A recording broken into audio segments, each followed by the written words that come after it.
চারটি জায়গায় যদি আপনি খরচ করেন আপনার রিজিক আরো বেশি বৃদ্ধি পাবে ইনশাআল্লাহ। চারটি জায়গা এমন আছে যে চারটি জায়গাতে কখনো কৃপণতা করবেন না।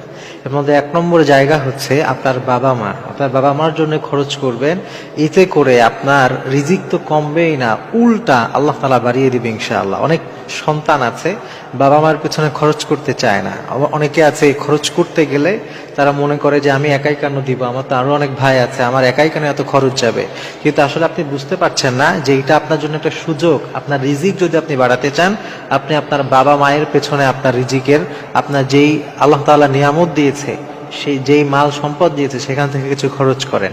নবী সাল্লাল্লাহু আলাইহি ওয়াসাল্লাম হাদিসের মধ্যে বলেছেন, আনতা ওয়া মালুকা লিআবি, তুমি এবং তোমার সম্পদ সব তোমার বাবা মায়ের। সুবহানাল্লাহ বিহামদিহি। এই জন্য আপনি আল্লাহর জন্য, আল্লাহর প্রতি পূর্ণ আস্থা রেখে বাবা মার জন্য খরচ করবেন, দেখবেন আল্লাহ তাআলা বাড়িয়ে দেবেন। এক নম্বর। দুই নম্বর হচ্ছে স্ত্রী সন্তানের জন্য খরচ করা। নবী সাল্লাল্লাহু আলাইহি ওয়াসাল্লাম হাদিসের মধ্যে বলেছেন যে তোমরা কি জানো যে সব থেকে শ্রেষ্ঠতম সম্পদ কোনটা, সব থেকে শ্রেষ্ঠতম দিনার দিরহাম এটা কোনটা? সাহাবীরা বললেন, ইয়া রাসূলুল্লাহ, আপনি আল্লাহ তাআলা আপনারাই ভালো জানেন। তখন নবী সাল্লাল্লাহু আলাইহি ওয়াসাল্লাম বললেন যে যেই সম্পদটা পরিবারের জন্য খরচ করা হয়, যেই দিনার যেই দিরহাম পরিবারের জন্য, স্ত্রীর জন্য, সন্তানের জন্য খরচ করা হয়, ওইটা হচ্ছে সব থেকে উত্তম দিরহাম। সুবহানাল্লাহ। এই জন্য পরিবারের পিছনে খরচ করতে আপনার সাধ্য অনুযায়ী চেষ্টা করবেন, কৃপণতা করবেন। অনেক মানুষ আছে, বিশেষ করে অনেক জামাই আছে, দেখবেন যে স্ত্রীর পিছনে খরচ করতে চায় না, কৃপণতা করে।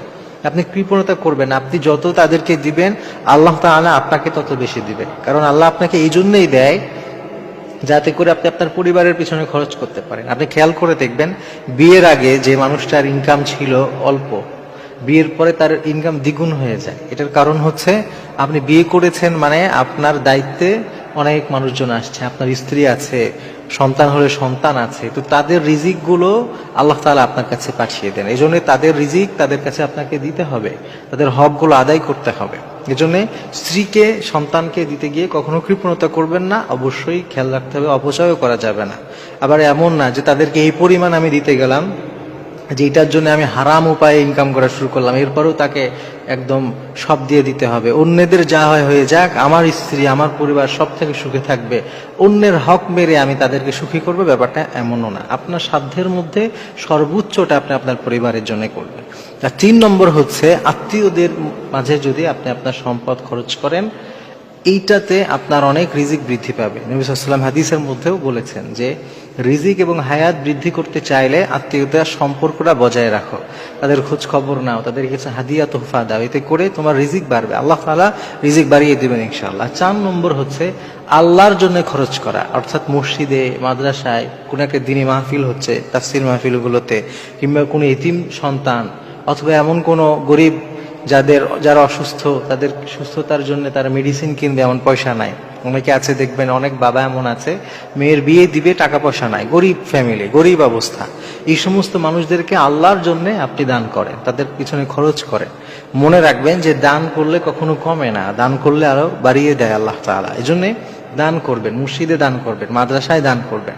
এই যে 4টা কথা বললাম, এই 4টা জায়গায় আপনি বেশি বেশি দান করবেন। অনেকেই আছে এই 4 জায়গায় বেশি খরচ করতে চায় না, কিন্তু নিজের বিভিন্ন হারাম কাজের জন্য তারা খরচ করে, বিভিন্ন হারাম উপায়ে নিজের পাপ কাজ, নিজের অপরাধগুলো, নিজের যেই কুরিপু আছে, নিজের যে নফস আছে, ওইটাকে খুশি করার জন্য নানান উপায়ে তারা খরচ করে, এতে দ্বিধাবোধ করে না।